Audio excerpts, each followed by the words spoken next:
Hoje eu quero te encorajar a ter fé em você mesmo. Por isso, seja muito bem-vindo ao primeiro episódio do Faithcast.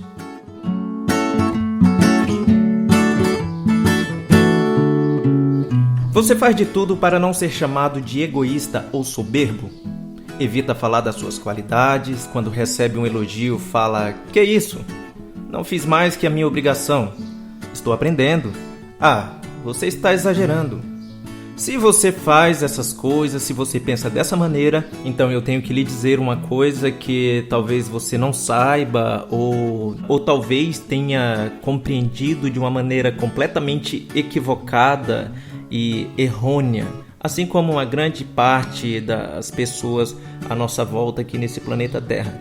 O que é egoísmo e soberba? É isso que eu vou te ajudar a entender a partir de agora. Egoísmo e soberba são dois hábitos, ou seja, é algo construído não da noite para o dia, por situações isoladas, mas de uma prática constante de supervalorização do eu. Veja bem, não existe problema em me autovalorizar. O problema mora na supervalorização do eu, ou na autossupervalorização. Isso alinhado à minha ótica desvalorizada do outro. Ou seja, a soberba e o egoísmo nascem quando eu supervalorizo as minhas coisas, quando eu me supervalorizo em detrimento da valorização do outro. Você pode entender isso? Então, o egoísmo é quando eu coloco a minha opinião, os meus interesses, desejos e necessidades acima dos valores das outras pessoas. E quando faço isso, eu enxergo o outro menor do que eu. Eu olho para o outro de uma maneira completamente desvalorizada, com um certo desprezo, ou no mínimo me enxergando bem melhor do que o outro, mais valorizado, com mais valores. Quando eu enxergo o outro com um valor menor do que o meu, quando eu sou mais valorizado por mim do que valorizo ao outro, isso é soberba. Enxergar a nós mesmos como melhores do que os outros é soberba, pois não temos essa capacidade de medir e comparar valores quando o assunto é ser humano e sua individualidade. Para nós não é dado essa medida de enxergar o outro, de medir, de saber se eu sou melhor do que o outro, se eu sou inferior, sendo que cada um dentro de si tem o seu valor, que é algo completamente subjetivo, algo que transcende os limites da compreensão humana. Então, como dizer que eu sou melhor do que o outro? Então, aqui que mora o X da questão. Ser egoísta é colocar os meus valores acima do outro. E quando eu coloco os meus valores acima do outro, eu enxergo o outro sendo menor do que eu. E quando eu enxergo o outro menor do que eu estou sendo soberbo. Mas o fato de você não aceitar um elogio não quer dizer que você não seja egoísta. Pelo contrário. Talvez você esteja, de uma certa maneira, maquiando algo que é completamente legítimo. Qual o problema de você fazer algo de uma maneira bem feita, bem elaborada? Qual o problema de talvez você cantar bem, de você ler bem, de você fazer bem o seu trabalho? Ainda que seja a sua obrigação. Em um mundo onde as pessoas procuram cada vez mais cumprirem os seus interesses e fazer as coisas de qualquer maneira, acabam não carregando, acabam não trazendo a excelência para aquilo que fazem. Então, quando alguém faz algo, ainda que seja da maneira que deveria ser feita, ela talvez mereça de fato ser elogiada. E quando nós recebemos um elogio em determinada situação, por algo que fizemos ou por algo que até mesmo que não fizemos, devemos saber agradecer. De maneira simples, de uma maneira muito simples. O fato de você ser elogiado e compreender e aceitar o elogio e compreender que o elogio foi merecido, não faz de você alguém egoísta ou soberbo.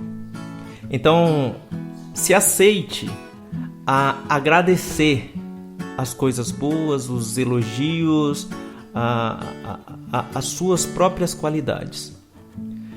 Tenha o cuidado de saber reconhecer as suas qualidades, as suas próprias qualidades. Vivemos em um mundo completamente extremo, onde pessoas se autovalorizam demais e outras pessoas que valorizam mais aos outros do que a si mesmo. Existem duas passagens bíblicas muito interessantes, onde uma delas nos é recomendado tirar a trave do nosso olho antes de apontar o cisco no olho do outro. E muitas das vezes temos essa dificuldade de olhar o problema que está em nós, que está nos impedindo de enxergar as coisas com mais clareza, e queremos encontrar no outro algo bem menor do que acontece conosco, algo bem menos devastador, algo de menos importância que está na vida do outro, e mesmo assim apontamos. Uma outra passagem bíblica que me choca bastante, que acaba sendo o contraponto dessa situação, é aquele versículo onde fala que devemos amar ao próximo como a nós mesmos. Veja só, a referência que temos para amar o próximo é amar a nós mesmos. E quantas pessoas têm dificuldade de amar a si mesmo? Quem melhor do que eu para saber os meus maiores defeitos, os meus segredos mais obscuros, aquilo que me traz vergonha? Quem melhor do que eu? E às vezes, justamente pelo fato de compreender as minhas limitações, eu tenho a dificuldade de amar a mim mesmo. E quando eu tenho essa dificuldade de amar a mim mesmo, eu acabo perdendo a referência do que é o amor. E assim eu não consigo amar ao próximo. O grande segredo aqui, o grande X da questão, assim como tudo na vida, está no equilíbrio. É sempre mais fácil ser extremista, polarizado. Isso é muito mais fácil. O que é mais fácil?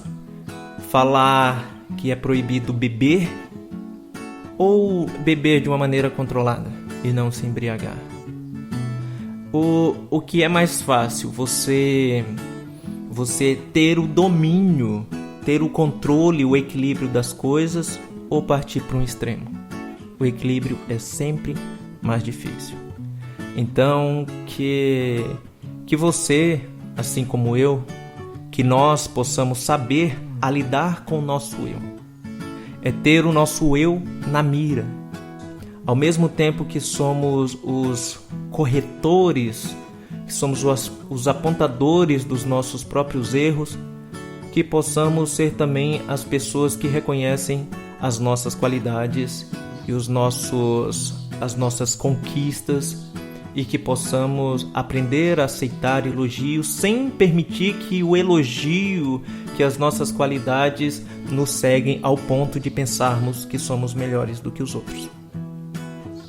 Eu espero que você tenha compreendido a minha mensagem, espero que você tenha gostado desse primeiro capítulo, desse primeiro episódio do Faithcast, onde eu te oriento e te inspiro a ter fé em você mesmo, completamente alheio de religião ou crença. Não é esse o objetivo dessa mensagem.